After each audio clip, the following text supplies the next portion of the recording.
Hi, welcome to my video. I'm Jennifer Roberts. You're either catching me on my YouTube channel, True Divine 44, or my Facebook page, True Divine 44.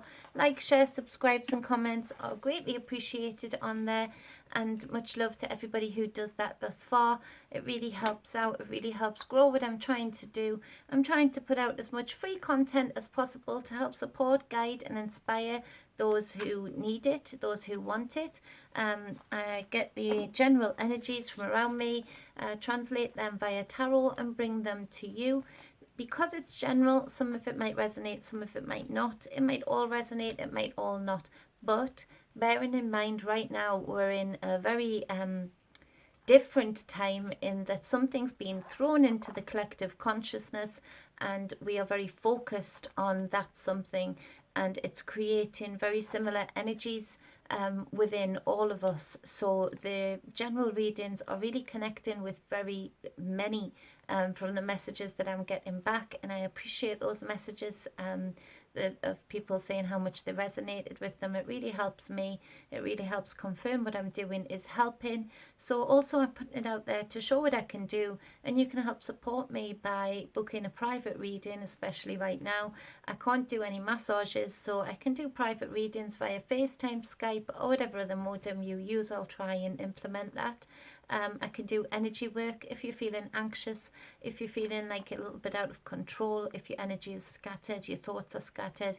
We can do some energy work together via FaceTime, via Skype, or again, whatever else you use. I'll try and implement to help calm you, give you power over your thoughts, power over your energy levels, power over you being able to draw in the energy that is always around you, always there for you to use, and actually learn how to use it, learn how to direct it around your body to help you in all aspects of life. So that's always there. It helps support me and my family, and also helps you along the way too. So today is a general reading for the energies around us on the 29th of March 2020. Excuse the hair, I've been out and I'm just about to go out again. So it's a hat day. Everybody loves a hat day. So the first card for the 29th of March is the Eight of Swords. Now, like I said before, this is a very different time where we are focused a lot on the same thing, and it's creating a handful of energies between all of us collectively. So the cards keep repeating quite a bit. It's more of a rolling reading at the minute, actually. It's very interesting. So this Eight of Swords, for some of you, there's this feeling right now of powerlessness, this feeling of being trapped, this feeling of fear of the future, knowing that you need to get out of these thoughts that are bouncing around you. It's like, and also physically right now, usually this card is just in the head, but physically, it is manifested in the fact that we have been collectively, many of us, isolated. We have been just like in a prison where you get put in a cell.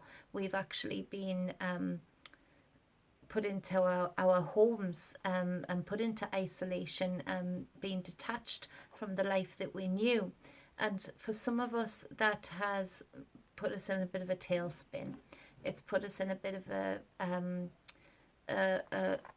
a whirlwind, in that picture yourself in your home, and it feels, when if you're in the energy of this card and you've been in the energy of this card for too long, you're in a concrete cell basically, and the thoughts, instead of you being able to transmute the thoughts and let go of them, these thoughts of powerlessness, feeling trapped, of fear, are bouncing off these concrete walls, and it just feels like you have a lot of bouncy balls, which are the thoughts that just keep bouncing back at you, and you can't sort of get rid of them, you can't get away from them.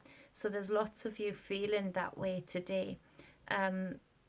This card is useful, but it's useful only for a short time, and it's only useful if you can be brave enough to take a hold of those thoughts, do something like write them down, and challenge them to questions, challenge them to why do I fear this? Has this happened? Usually the answer would be no, and it can help you just see how these thoughts are just that.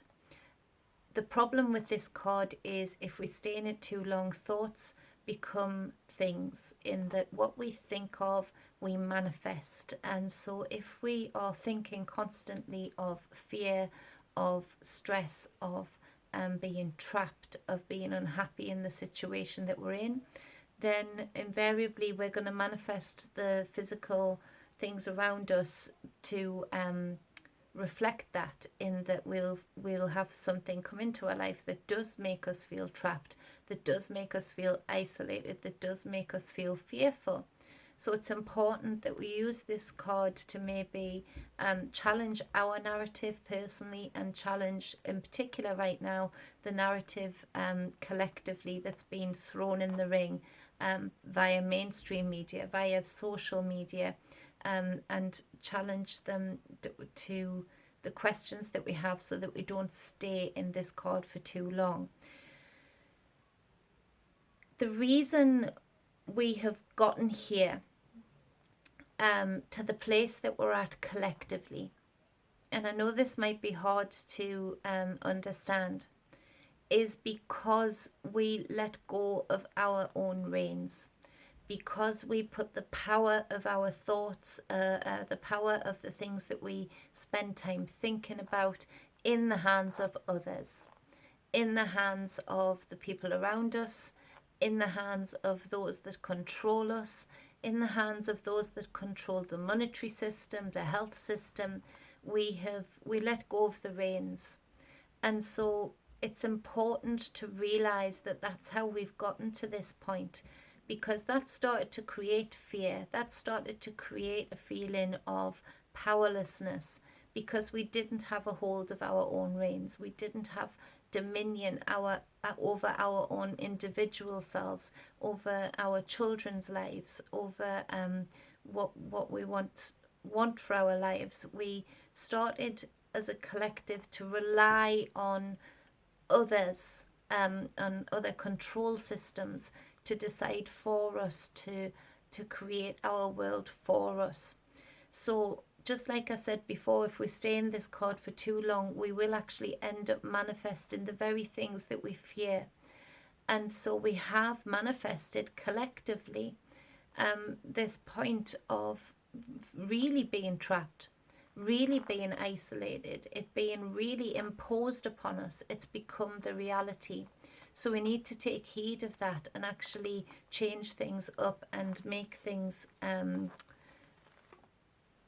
manifest very differently now, because we don't want to be stuck in this situation. We don't want to be manifesting our own prison, our own isolation. So to clarify, this card is the Moon card. Now, there's two sides to this. The people who are using the energy of this Eight of Swords just to challenge their own narrative, to challenge their own fears, their own anxieties, and using it to gain a greater understanding of self and what we need to change, what we need to transmute, what we need to let go of, more importantly. Then the Moon has come in for you, where you are really starting to make space within self for your psychic self to come forward, for your intuitive, divine feminine self to flex its muscles and exercise itself to become stronger. And that is very much necessary to create the world that we want to live in after this is all said and done. However, there is still many of us who are dwelling in this Eight of Swords energy. And for you, the Moon represents the fact that you are still being tricked, still being fooled into the illusionary aspects of this reality that we live in, of the way that it's controlled, of the way that it works. Not being able to see the reality that we could create, the reality of just Mother Earth herself, the abundance that she has, the space that she has for all of us.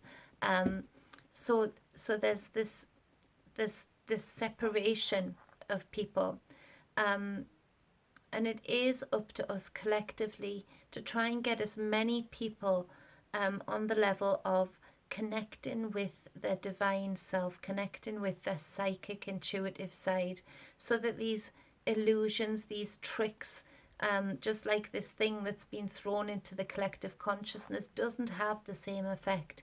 It isn't able to send us tail spinning into this Eight of Swords energy, because those that are throwing these illusions into the ring, they rely on the fact that they've come to know us very well, and they've primed us very well to have these trigger points, to have these fears, these anxieties, so they can very easily throw things in that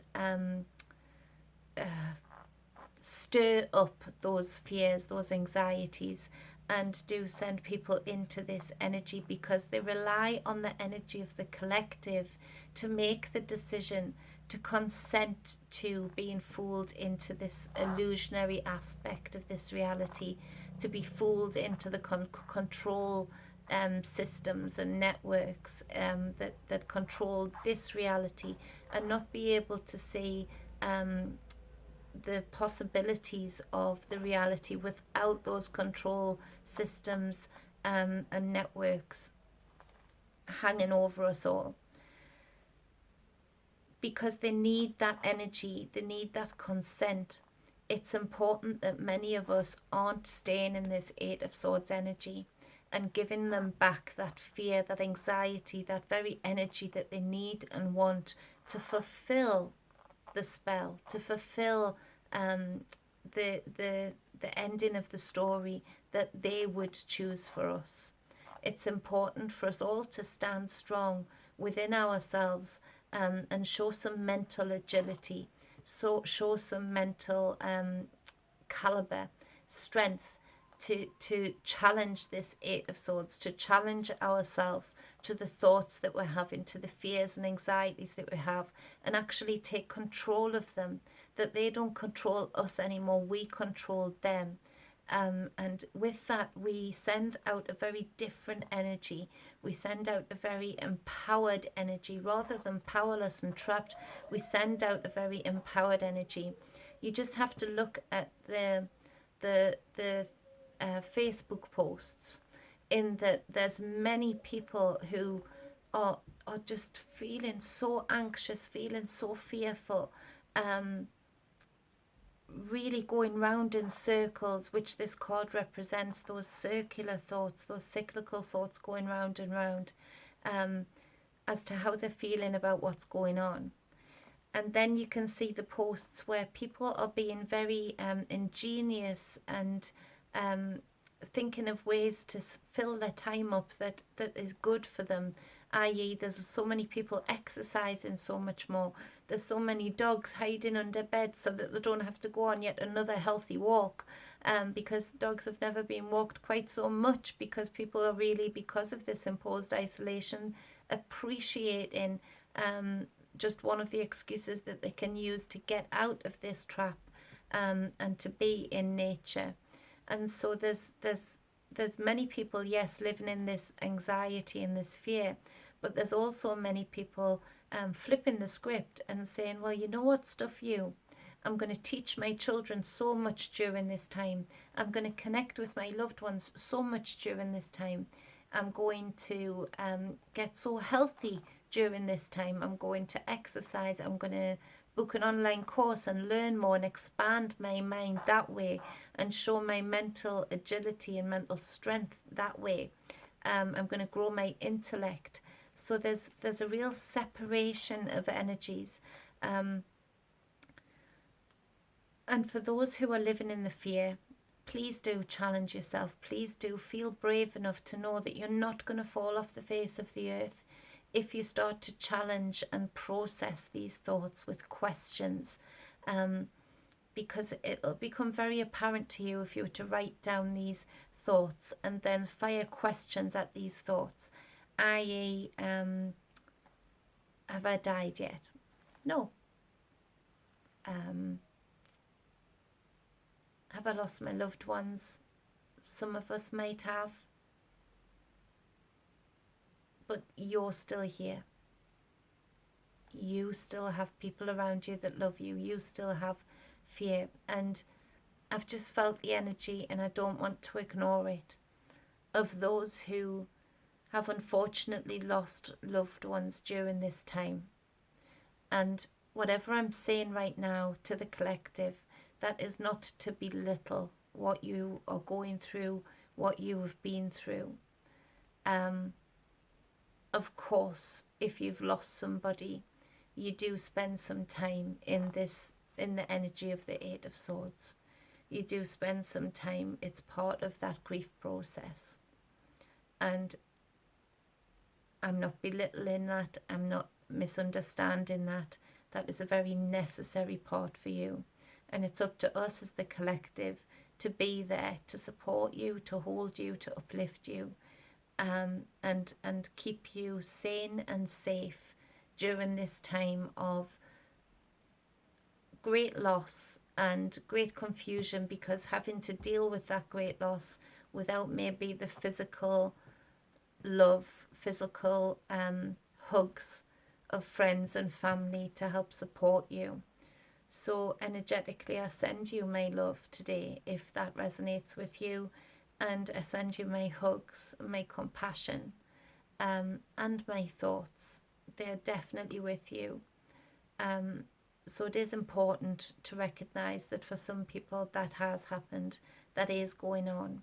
Not in the numbers that we are told, but it is happening, it is going on. And that's not to say that we don't find that super important, and that's not to say that we don't feel for you deeply and send our love to you deeply, because we do. So I love you lots, and I'm sorry for that loss. The second card being the Ten of Cups. Now this is alignment, this is emotional balance, this is getting rid of those triggers, this is getting rid of those fears. And when you do that, you come into this relief, this being able to breathe, this being able to live in the present, to enjoy the things and people around you. This is rest from what has been false, what has been a false heart, coming into knowing your true heart, knowing your true self. This is a resting period after a very harsh time.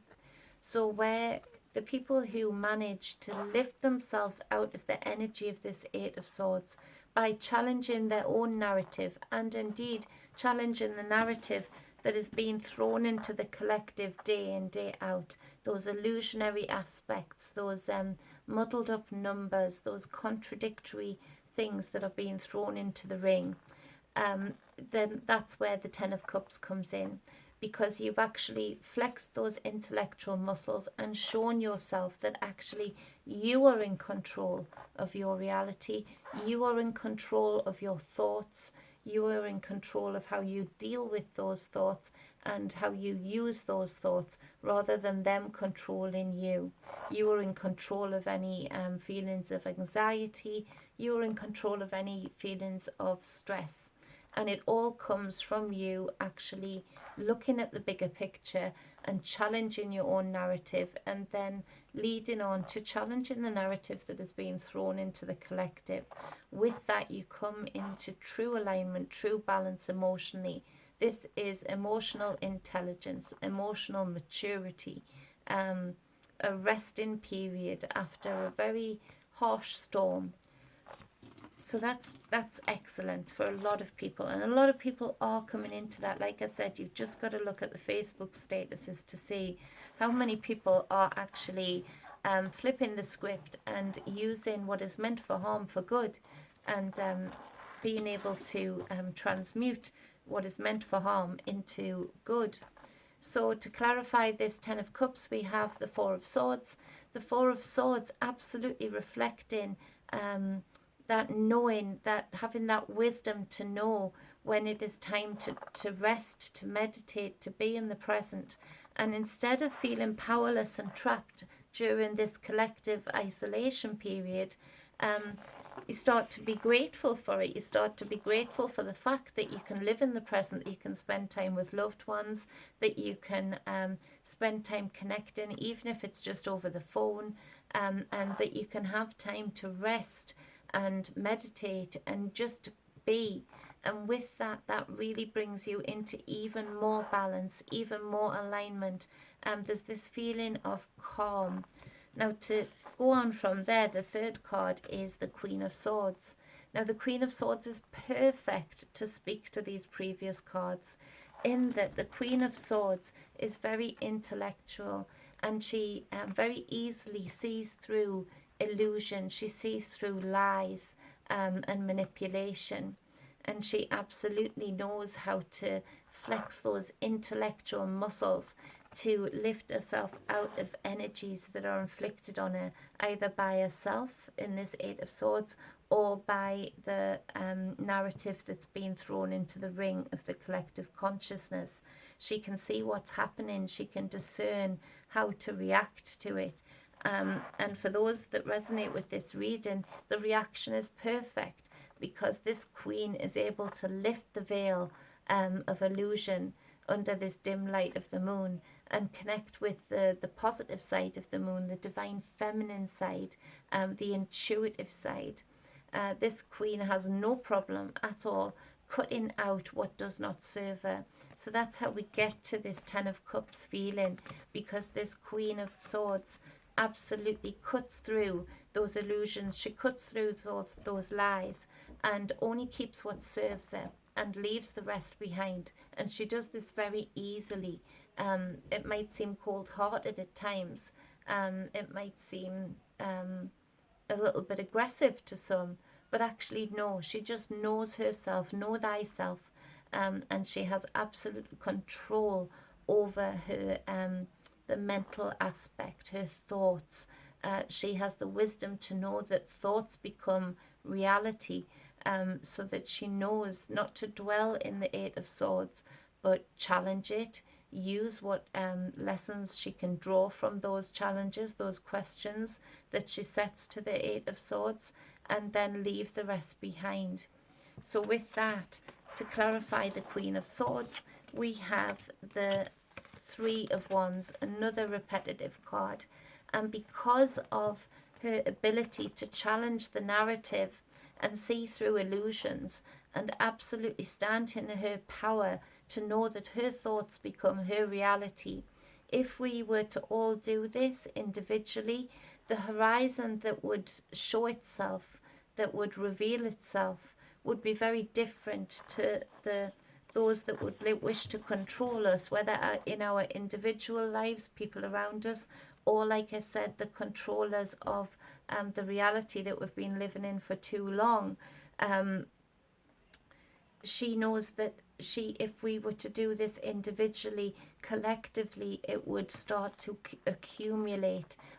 So where we are at this time of very focused, very pointed energy, we need the energy of this Queen of Swords to keep us directed, to keep us strong mentally, so that we actually manifest collectively and in our individual lives a horizon that is rich, that is abundant, that is full of opportunities, full of new ways of doing things, full of new appreciation of things, others, and self.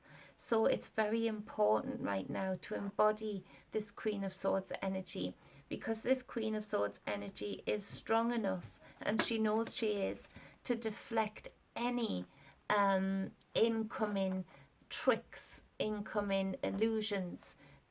She has a radar for it. And so if we were to all collectively be in this Queen of Swords energy, can you imagine the horizon that would start to reveal itself?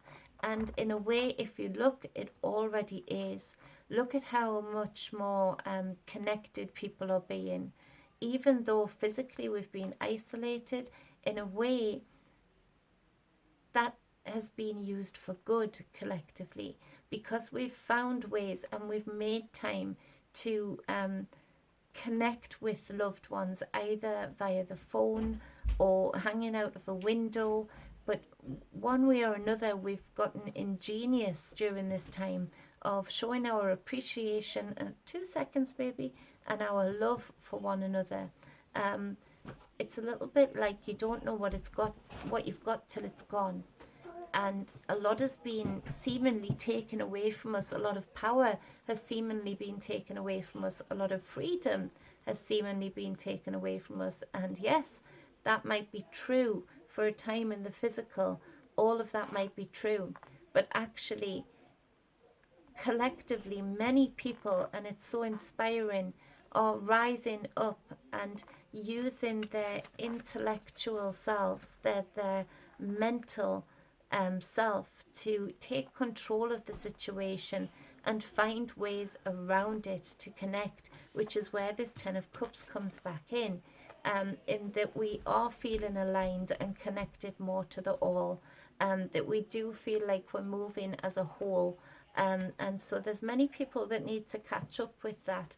But on the plus side today, I feel there is many more people who are getting into this Ten of Cups energy and into this throne of taking control of the mental self via the energy of this Queen of Swords. What, darling? Go and ask Abby. She's downstairs. Good boy. Sorry about that. So on the bottom of the deck we have the Ace of Cups.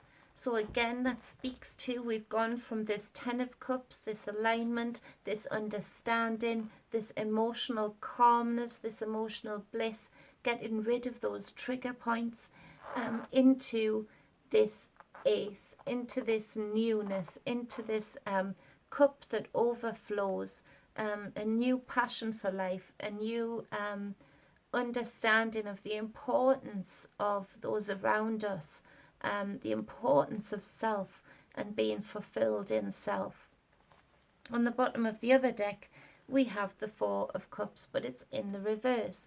So this is where I go back to these very different statuses, where we have many, many people putting up their ingenious ways, their funny ways of spending time, of healing themselves, either through exercise, through meditation, people showing beautiful photographs of their family or of the very horizon. Where's that horizon card? You know, there's so many pictures I've seen people putting up of the horizon, the sunset, and so there's a new appreciation. But then you look at some of the other statuses where it very much reflects this Four of Cups reversed, where it's people they've stayed in this Eight of Swords energy for too long, and been fooled by these illusions and tricks that have been thrown into the collective. And they're feeling this feeling of apathy, this feeling of no get up and go, a little bit broken, a little bit defeated. And so it's important for these people to just do something today.